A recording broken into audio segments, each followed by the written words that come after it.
We go back to AVM Bahadur. AVM Bahadur, from what you heard now there from the briefing from the Foreign Secretary as well as the two officers, piece together what you make of the information shared. It's very clear that we have reacted in kind to whatever was thrown at us. It's been proportionate. Their attempts to attack our air bases, our ammunition depots and assets of such nature have elicited a response from our side. And as we were discussing in the previous segment and now confirmed, of course, officially, about a high-speed missile being used, that's a euphemism for a cruise missile, as you were rightly pointing out earlier. And now that changes the game. Okay, so that is something which is new. The fact that they have used UCAVs, that means the unmanned combat aerial vehicles, drones, fighters, long-range drones, missiles. This means they have used all that they have, all types of weapons that they have in their arsenal. The use of fighter aircraft, in addition to this, is a little surprising, because that means they are risking their fighter aircraft to come in. Let's see what the news we get on the reported hits which are there. The fact that we have not claimed any in this particular briefing, so we need to be careful till the time an official statement comes up about any downing of any Pakistani fighter aircraft. Absolutely. So go ahead, sir. Yeah. So the point is that we have to be on the guard right now. There was no mention of any diplomatic activity or the result of any diplomatic activity that has taken place behind. That means things haven't reached a place, a situation where they can be announced that things are happening at the back. So I think we are still in the stand to mode, as you say, and we need to be careful in the coming hours and the coming days. Yes, we do need to be careful, and that's an important point that was being highlighted there in the briefing, which is being reiterated by AVM Bahadur. The use of the high-speed missile, that has now been confirmed by the government in that briefing, and that is what we were reporting here in the morning, and that is being seen as a clear escalatory action on the part of Pakistan.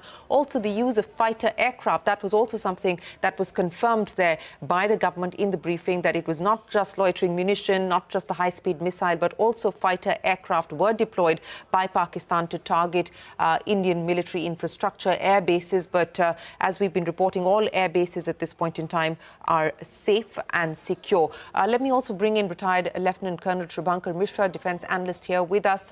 Lieutenant Colonel Mishra, many thanks for joining us here on CNBC TV 18. I want to understand from you what you make of the briefing that has just concluded, the specific points being made there, that escalatory action by Pakistan overnight, India retaliating, but the use of a high-speed missile by Pakistan, also the use of fighter jets, which has been acknowledged by the Indian government in the briefing today, and more importantly, that comment coming in the briefing that there are clear indications that Pakistan is moving additional troops to the forward areas, perhaps a sign of a further escalation from here. See, there are certain aspects which are very clear. First is that it's an evolving situation. You're on mute, sir. Colonel Mishra, you're on mute. Are you getting me? Can you get me now? Yes, we can. See, since it has already been clarified by the Foreign Secretary that it's an evolving situation, and in the event of a war, things which are going to happen are now started. They have started unfolding. They have started moving their ground forces towards the border. That is news known from the last few days, and it has been confirmed now. And most important is that use of high-speed vector today, the missile which has been neutralized somewhere in Sirsa, is a clear indication along with the use of fighter jets to come inside and use our assets. And similarly, they have been the retaliatory attacks have been carried out, and proportionate response has been given. Till now, the proportion is being maintained, and we are hitting them the way they are hitting us. As my personal view is that this is the time now that we should go disproportionately and neutralize them now, because what is happening, if you see, they are escalating things in a gradual fashion.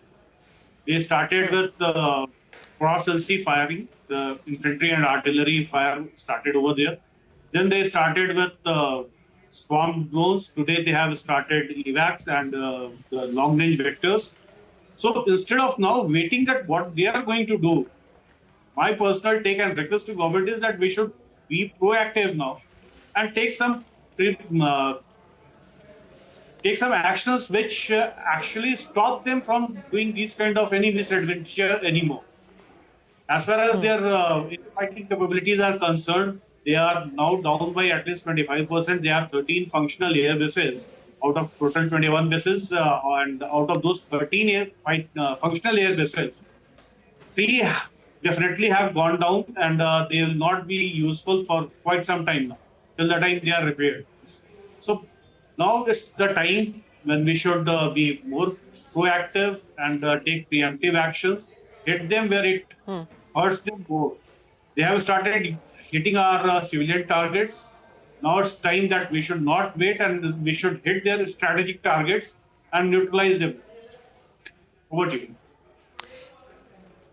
Yes, I also want to highlight for our viewers that as we were on that press briefing, there has been a readout that's been put out. The Secretary of State, Marco Rubio, has spoken with the Indian External Affairs Minister S. Jaishankar. Secretary Rubio emphasizing that both sides need to identify methods to de-escalate and re-establish direct communication to avoid miscalculation, further proposing U.S. support in facilitating productive discussions to avert disputes. And remember, as we said, Marco Rubio had a conversation with the Pakistan army chief, as well as Pakistan's Prime Minister, and Marco Rubio now in conversation with the External Affairs Minister S. Jaishankar, calling for de-escalation and proposing that U.S. can support in any de-escalatory efforts to avert future disputes. AVM Bahadur, once again, for the benefit of our viewers, just in light of the details, and I would imagine that what we've heard in that press conference are not, the minutiae, so to speak. It's not the fine print. It really is giving us a big picture of what transpired. But just on the back of what you heard, the kind of weapon systems in use, the missiles in use, this now seems to be a clear attempt by Pakistan to indicate that it's not willing to dial back down. That is correct.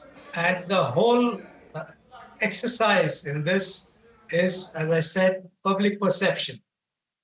We have gone and struck and given proof of the damage we caused on their terrorist hideouts, which are there in their country. And the fact that we have hit Muridke and Bahadur in the heartland of Pakistan. What they are looking for is some sort of a proof to tell their public that we are also at it and we are also efficient. So they haven't got any such visible proof to give to their public. This would continue because our aim is one, which is to avoid getting into this cycle every few years of a terrorist attack.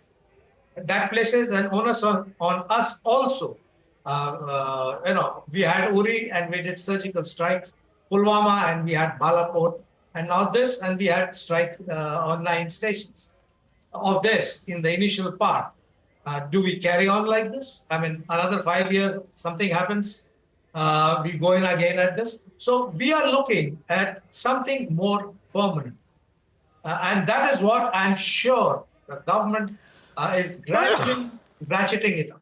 For this reason only, gradually trying to convey to the international public also that this time we mean business and we need to be assured that this doesn't happen. We can sort out the terrorists, that's not a problem. But the problem is that the sanctuary given by an independent state on their territory brings in larger issues. And those are things that we want to address. Yes, absolutely. Let me also bring in Lieutenant Colonel Mishra for a quick comment as well on what you believe the next steps are likely to be in light of where we find ourselves today. And we are given to understand that operations are still underway, so it is not done for the day. Perhaps there is a lull for a brief period. And typically what we've seen is that around 8 p.m. Is when the operations really start from the Pakistan side, and that's what we saw happen yesterday as well. In fact, sources suggesting that there were 2 waves of attacks being mounted by Pakistan last night, including one at 4 in the morning. So, Lieutenant Colonel Mishra, what should we now be prepared for? We should be ready on 3 counts. Firstly, our diplomatic front, like you said about the US Secretary of State's statement. Now it's a time when we should tell them to act, not just say. Like they have proposed to take steps to de-escalate the situation, and they are saying that they are ready to facilitate productive discussions. Why can't they just stop their support to Pakistan? The IMF can be reconsidered, the loan which has been given. The F-16s can be neutralized. If US is saying that they are ready to do something, they should act upon it. That is number one. Second, on our domestic front, it's an earnest request through you to all our fellow citizens and countrymen that we should not fall prey to the kind of misinformation which is being peddled by Pakistan and its supporters on social media and other places. Just follow the Press Information Bureau site and the Ministry of Defense and Ministry of Foreign Affairs channels. Thirdly, as far as the military response is concerned, this is something which I am sure our commanders on ground, they are doing the things the way they are supposed to be done, and they must have taken all aspects into consideration. And I am definitely hopeful that this time this will be something which will ensure that Pakistan fails to take any such step and create problems in our area. Yes. Brigadier Sharma, you wanted to make a point, sir? Yes, I'll just make a quick point, just add on to what Colonel Mishra has said. Look, their ground forces are moving into their assembly areas, which is a pre-launch stage as far as the ground offensive is considered. And now if we look at last 2-3 days, besides the perception stage, it is also falling into the military sphere that they have been making the interdiction of our targets. And with this Fateh missile being launched, the interdiction has reached the deeper stage, the deep interdiction. And maybe next stage, they may further escalate it by hitting some politically sensitive targets as is coming out. At the same time, the ground forces are moving forward. Now, this is the time, as Colonel Mishra has flagged very effectively, that rather than reacting, we should wrest the initiative from the enemy and we should act as per the operational and strategic requirement of any armed forces. And I'm sure our armed forces are already doing it. It is only that our viewers must realize that probably from now onwards, we may have different inputs about the progress of this conflict that is going on, and that is very, very important for us, so that some of the more sensitive targets are not hit. So it is very important that we hit him first before he can launch those kind of attacks that are unacceptable to us. Thank you. Right, Brigadier Sharma, Lieutenant Colonel Mishra and AVM Bahadur, appreciate the 3 of you joining us here this morning. It has been a tense night, it's been a tense morning, but thank you very much because we do want to provide our viewers with accurate information but also perspective, and thank you very much for sharing your perspective here on CNBC TV 18.